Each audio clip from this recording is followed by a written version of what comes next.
What's up, guys? My name's Akshay, aka the Shay Man, and I'm here with my first ever RACER review. So stay tuned. Yeah.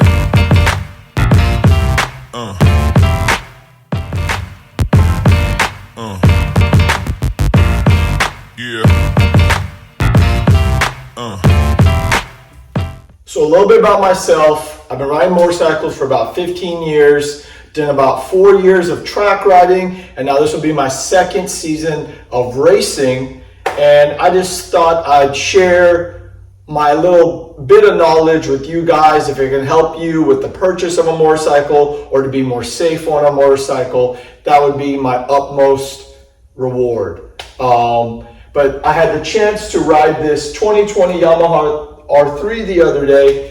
It's a great little machine. So without further ado, let's get to a walk around and specs on this bike.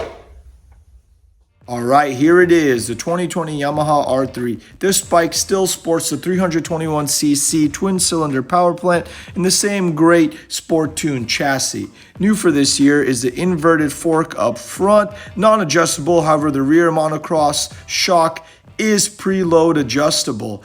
This bike comes off the showroom with the GPR 300 tires, great tires for track and street riding. And man, this bike really does look good. It looks just like its older brothers, the Yamaha R6 and R1. Let's hear this beast. Let's get some sound clips going.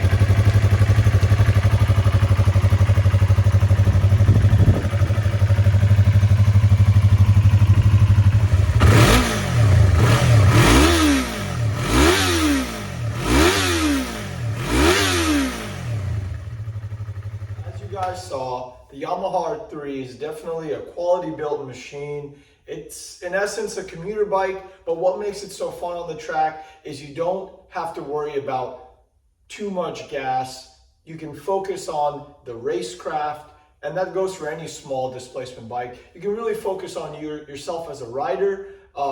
Two things: the throttle's not going to save you, and the throttle's also not going to hurt you. So you'll really be able to open the gas when you're supposed to, and you can practice braking and carrying corner speed as opposed to over braking and then getting saved by loads of gas that a big bike like a 600 plus could give you. I truly believe that racing and riding a smaller displacement bike has made me a better rider.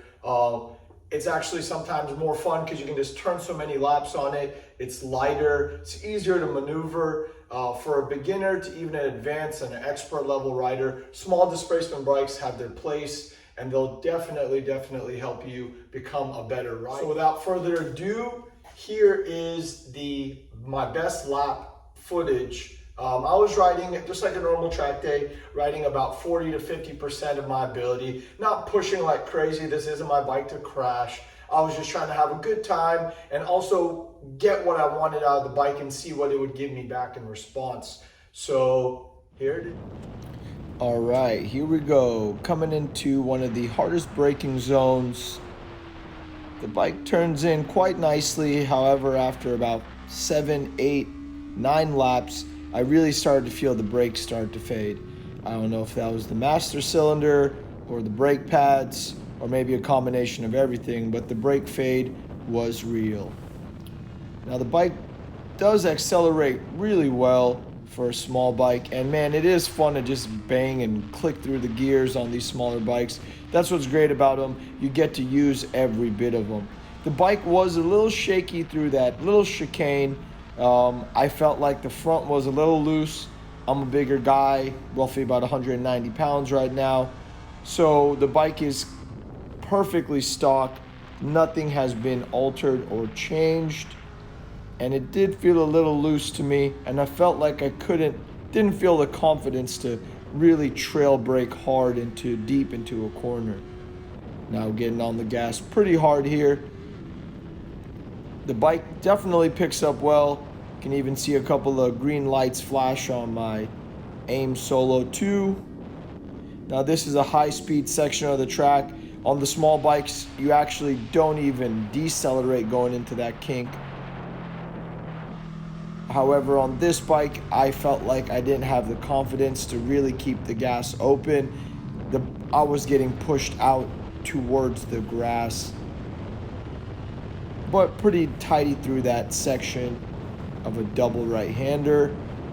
And here we go, we got a big sweeping left-hander coming in. This is probably one of my favorite corners. The bike felt pretty good here. In fact, I felt like this is where I would make up some time on most of my laps.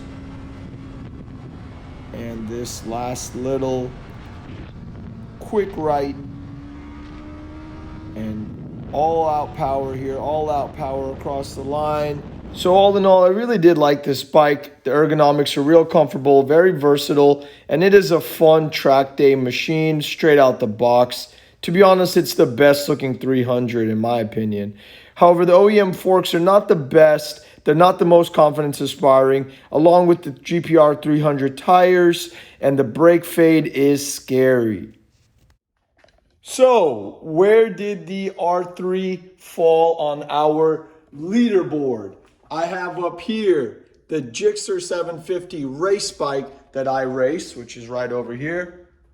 Awesome machine. I love this bike. It is not stock, so it's not a fair comparison, but I put it on the leaderboard just so we know where we're at. Now, the better bike to compare to would be the KTM RC390 Cup, which is not here. It's in the shop. But the best I could do on it was a 152 on my best. So where's the R3 fall in? About right here. We got 208. I know it's not much of a leaderboard, but I hope to populate this whole leaderboard over the next few months where I can do more of these reviews for you guys. So if you guys love the video, please like, subscribe, share, comment, all that good stuff. Thank you so much for watching, and thank you for your time. More racer reviews coming at you.